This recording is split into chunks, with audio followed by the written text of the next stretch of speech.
I believe American families, yours and mine, do not fall short compared to other families around the world. We as parents strive to provide a stable, nurturing, value-based home for our kids. We do our best to lead by example, model work ethics and responsibility, and highlight values like compassion, grace, and kindness.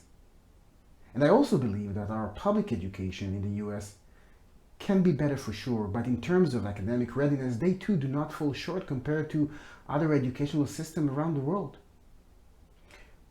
We have amazing, skillful, and passionate teachers that equip our young generations with knowledge and proficiencies to the best of their ability.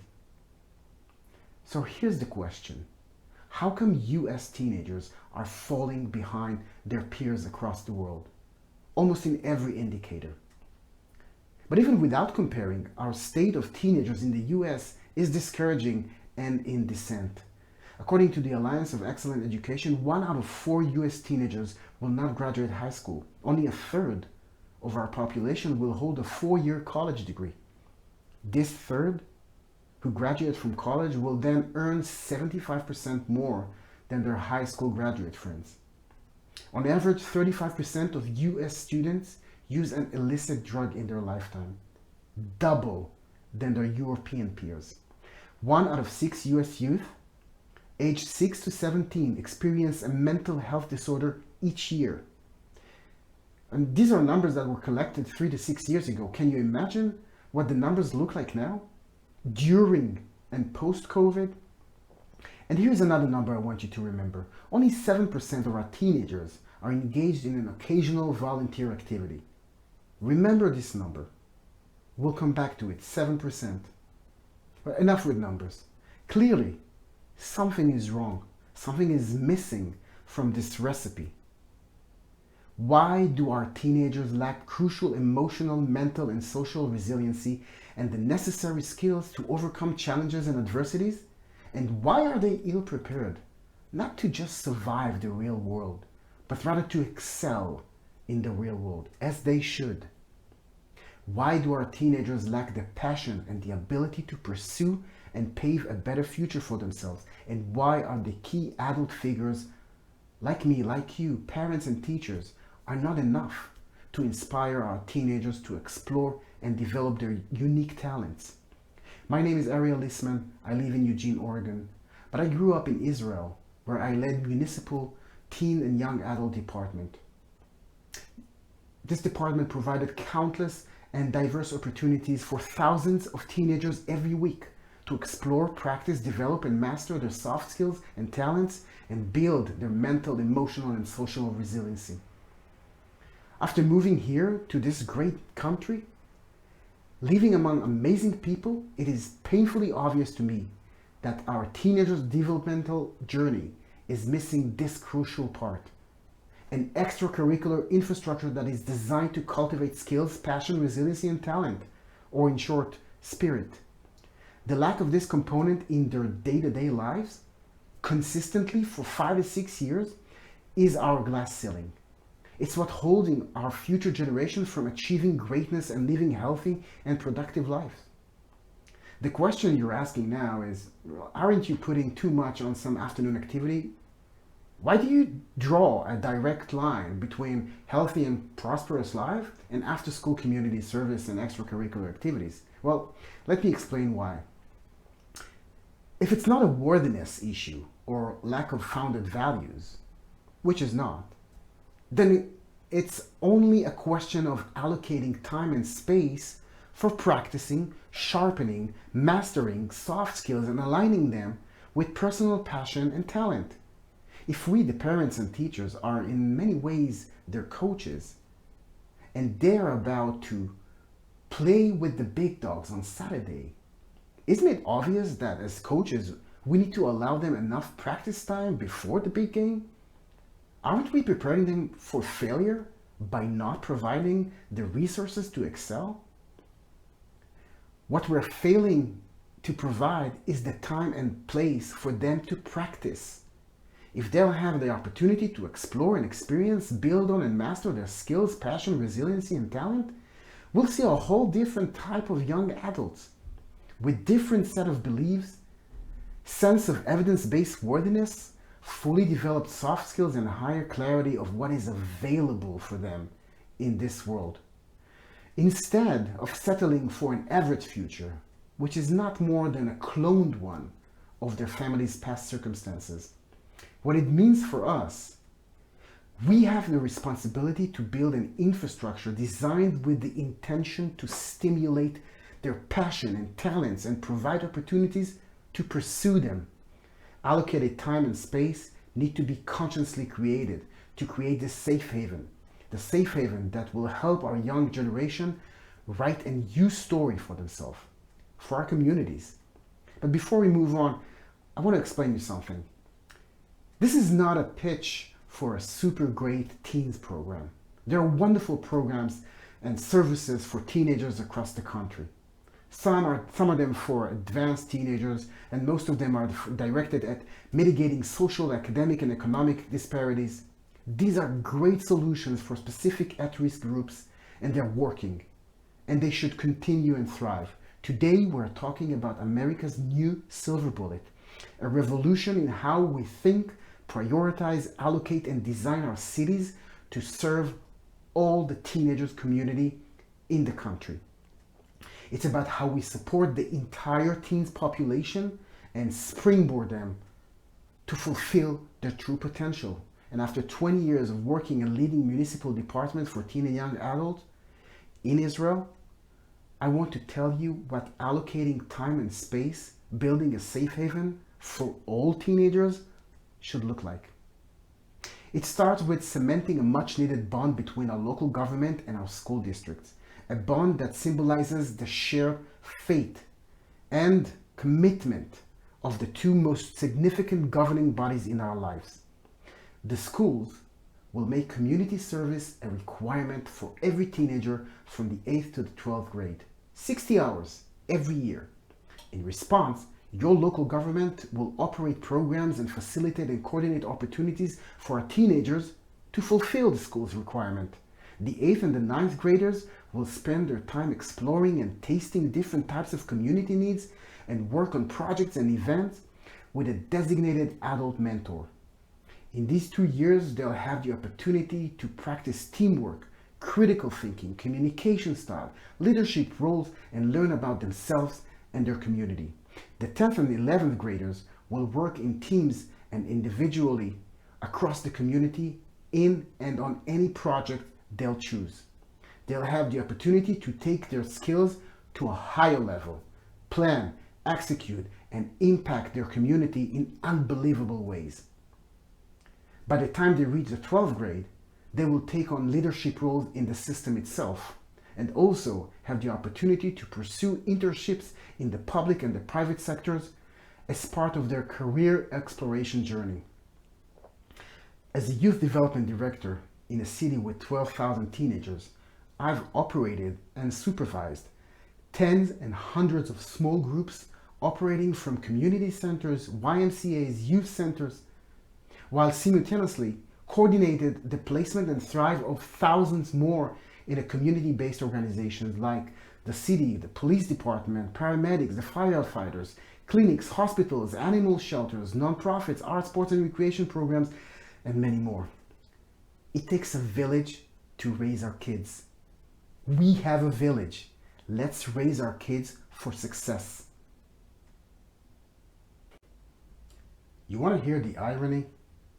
When I talk to city officials, or YMCA directors, parks and recreation directors, they admit they don't know how to bring teenagers to the programs. We tried, they're not coming. So we stopped trying, it's beyond our reach. That's what they say. They're not wrong, it's true. Inviting teenagers to participate in community programs yield around 3% of the community. And when I talk to school principals about community services as a requirement, they tell me we would if we could, but we don't have the resources and we don't have the mandate to run around the city after school hours and supervise and train and take responsibility, so we can't make community service a requirement. We can't send them out there, the teenagers, to figure it out by themselves. You know, as I see it, the schools are like a launching base and the city is like a well-equipped rocket full of resources and potential. But somehow, someone forgot to connect the wire between the launcher and the rocket.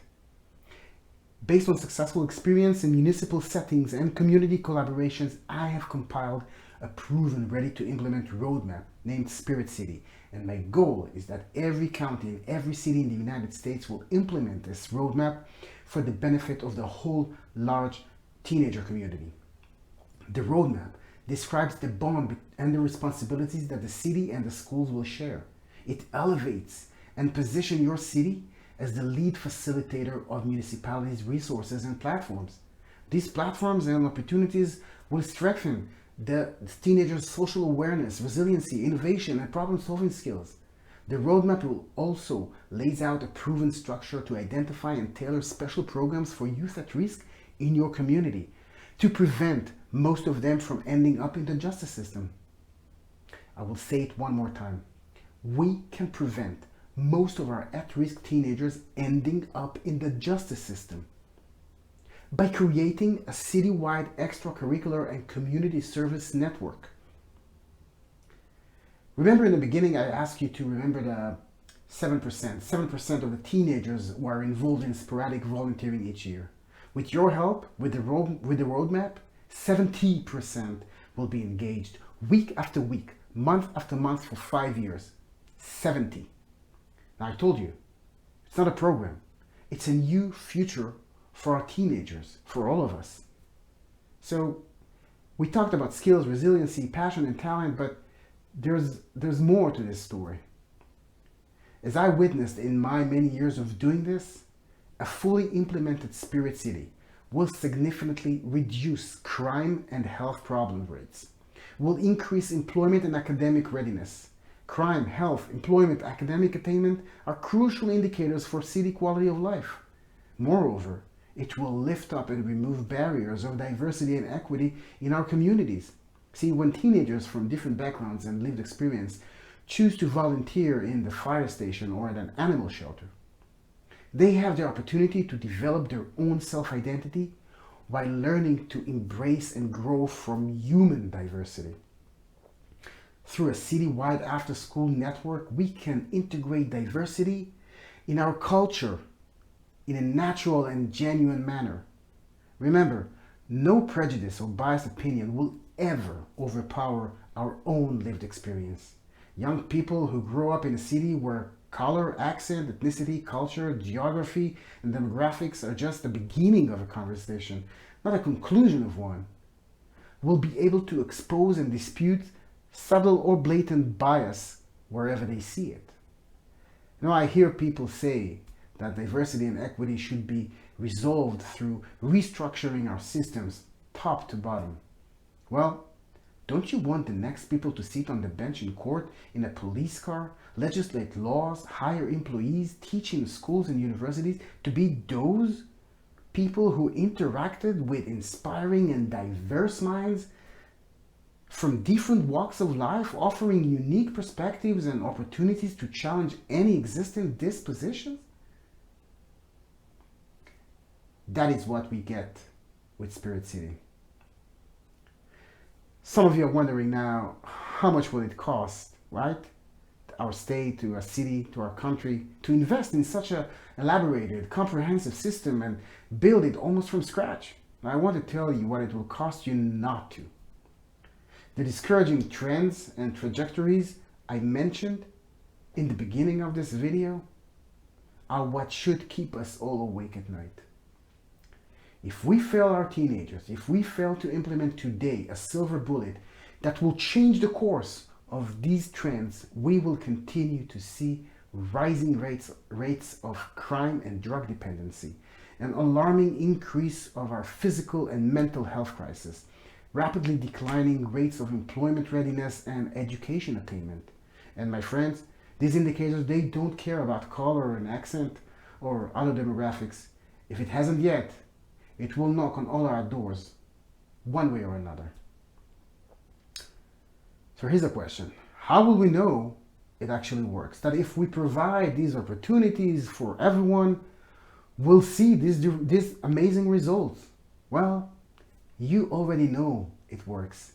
There are wonderful designated programs that work right now in your country, in our cities, programs that change people's lives in our community. These programs are successful in hitting all those indicators I mentioned. The challenge we face is not to find a formula that extracts the best out of us. The problem is not that your local government doesn't know what accelerate and cultivate skills, passion, resiliency, and talent. It's been researched, tested, and proven time after time. The problem is they either don't believe it should be a fundamental public good accessible and provided to everyone, or there is a lack of clarity on how to implement these accelerators on a city scale for everyone, and it could be overwhelming. So if the problem is that your local government and your schools don't believe it's their time to step up and create the right condition for our teenagers to thrive and prosper, then the Spirit City can't help. But if all they need is a push in the right direction and a clear and proven detailed roadmap they can implement tomorrow in one neighborhood as a pilot or at a city level, then the Spirit City is the answer. Spirit City has the philosophy, the mindsets, the infrastructure, the must-have collaborations, the practices, the staffing, and many, many proven programs that can boost success in a matter of 2 to 4 years. My goal, with your support, is to place the Spirit City roadmap in every mayor, city manager, city council, county commissioner, and school superintendent hands, so they could implement it and allow 70% of our teenagers to have an abundance of resources and opportunity to build their resiliency and fulfill their potential. The roadmap is ready for implementation, but if cities will choose down the road to hire me to consult, I'll be honored. But what I'm asking you today is to support the mass production of a virtual and printed version of the program, and to produce the awareness campaign that will deliver this roadmap to every parent, PTA group, school board, community advocate, city officials, and other decision makers.